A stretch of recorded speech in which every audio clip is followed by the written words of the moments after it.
Well, for those listening, I have a surprise.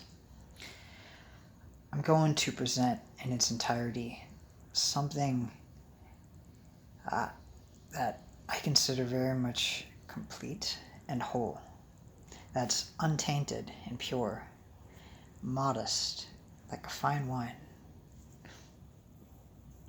It's the entirety of the Anapanasati Sutta, the Enlightened One's original 16 steps to awakening.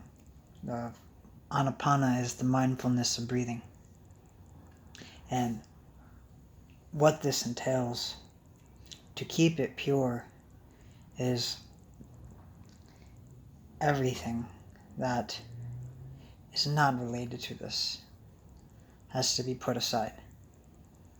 So there's no personal motive. There's no sense of gain here.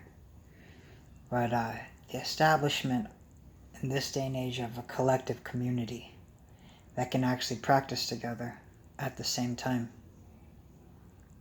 And realize people, they may need a refresher on Anapana.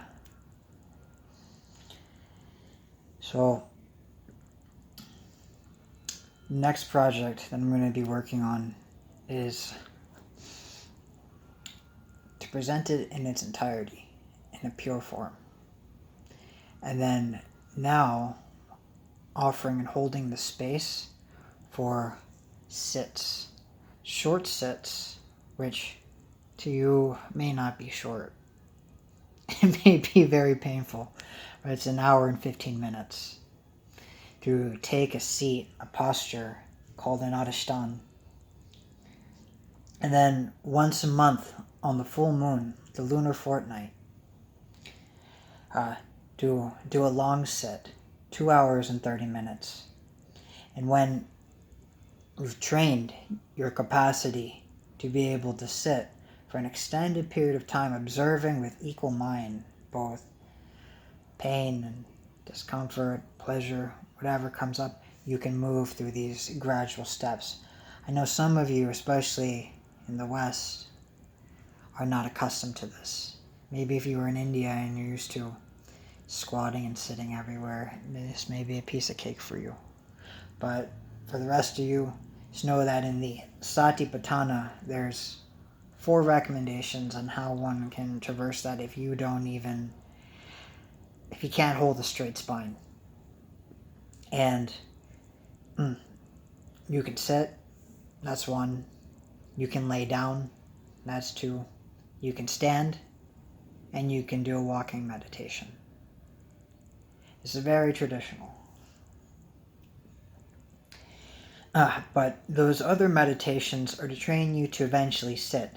Because to go into the 4 foundations, such as the foundation of the body, the foundation of sensation, mental formation, perception, and the nature of reality. Notice that the first foundation is the body, begins with the form. And this is why there's a recommendation to do many short sits, hour and 15 minutes, hour, to train yourself to build up that tolerance and forbearance. And in doing this, it leads into the mindfulness of sensation, calming the body. It leads into calming of the mind, understanding of the mind, the gladdening, the concentration of the mind, the liberating of mind, and then in the nature of reality, contemplating of impermanence, contemplating of the non-cravingness, contemplation of cessation, nirvana, and the contemplation of the grasping. It is a complete process from beginning to end, and I believe it's time. It's time to revise this, time to bring it out, because too many of you out there talking to you, man, water it down, pollute it, distort these teachings. And I believe it can be presented in its entirety, in its fullness again, restored for this day and age. That I think a mind that can be still, somebody who can sit still and is in self-control, that's admirable. I admire those qualities. And it makes people feel safe, makes them feel at ease. And it's for your own good, for your own benefit. So this is something that I'm going to introduce starting this week. I'm going to start the only space for the containers. You can join on the Zoom link. There's guidelines there to follow. You turn off your mic. You don't have to keep your camera on. It's silent in the beginning, silent in the end. And know that we hold a collective space that we share. Also, that you may think that we're worlds apart. You may think that there's nothing going on, but that field of silence itself that we're tuned into is very much alive, very much aware that the collective field benefits from us getting together at the same time to practice. I want a collective community. I want a community of awakened beings who who are tools, who are instruments of good in this world, that make people feel safe, and that are in tune with reality. I mean, I saw on the other note why I was actually inspired.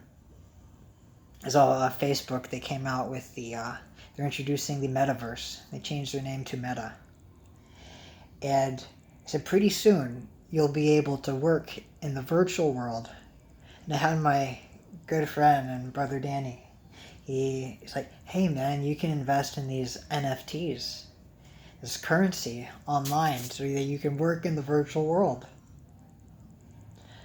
No, man. No. I can't raise my kids that way. My wife, she will not. I can't look her in the eyes if I'm not a man who can help people in reality. That's where my heart's at. So I'm doing this for you guys. So let's do it. Let's meditate together. Let's take back reality.